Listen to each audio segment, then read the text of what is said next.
আজ আমরা তুলে ধরব একটি মর্মান্তিক ঘটনা যা নাড়িয়ে দিয়েছে মৌলভীবাজারের কুলাউড়ার শ্রীপুর এলাকাকে।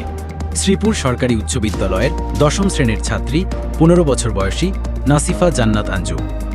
১২ জুন সকালে সে প্রাইভেট পড়ে বাড়ি ফিরছিল। চেনা পথ, চেনা পরিবেশ, কিন্তু সেই পরিচিত পথেই ওত পিতেছিল মৃত্যুর ফাঁদ। পরদিন ১৪ জুন বিকেলে বাড়ির পাশের একটি খালে ভেসে ওঠে তার নিথর দেহ। স্থানীয়দের চিৎকারে কেঁপে ওঠে এলাকা। খবর পেয়ে পুলিশ ঘটনাস্থলে পৌঁছে উদ্ধার করে মরদেহ। শুরু হয় তদন্ত। কুলাউড়া থানার পুলিশ মাত্র ১৮ ঘণ্টার মধ্যেই রহস্য উদ্ঘাটন করে। তদন্তে বেরিয়ে আসে চাঞ্চল্যকর তথ্য।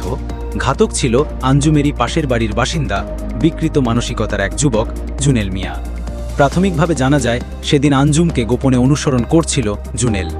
এক পর্যায়ে সে আঞ্জুমকে ধরে নিয়ে যায় এক নির্জন স্থানে। তারপর শ্বাসরোধে তাকে হত্যা করে এবং লাশ ফেলে দেয় পাশের খালের পানিতে। পুলিশ সুপার মোহাম্মদ সাইফুর রহমানের নেতৃত্বে একটি বিশেষ অভিযান পরিচালনা করে জুনেল মিয়াকে গ্রেপ্তার করা হয়।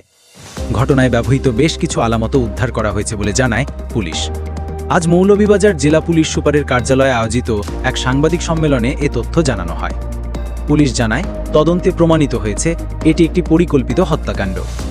আঞ্জুমের নির্মম মৃত্যুতে পুরো এলাকা জুড়ে নেমে এসেছে শোকের ছায়া। স্কুলের বন্ধ দরজাগুলো যেন আজও অপেক্ষা করছে সেই প্রাণবন্ত মুখটির ফিরে আসার। স্থানীয় বাসিন্দারা জানায়, আঞ্জুম ছিল একজন মেধাবী ছাত্রী। তার মতো একটি মেয়েকে এভাবে হারানো শুধু পরিবার নয়, পুরো সমাজের জন্যই এক অপূরণীয় ক্ষতি।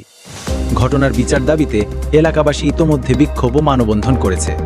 তাদের একটাই দাবি, ঘাতককে যেন দৃষ্টান্তমূলক শাস্তি দেওয়া হয়, যাতে ভবিষ্যতে এমন জঘন্য ঘটনা আর না ঘটে। এই ছিল আঞ্জুম হত্যাকাণ্ডের পূর্ণ বিবরণ।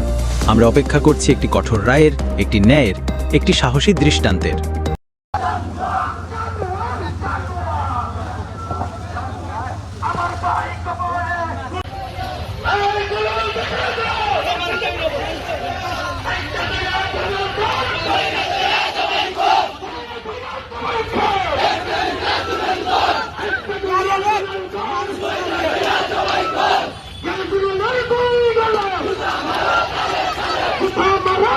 Para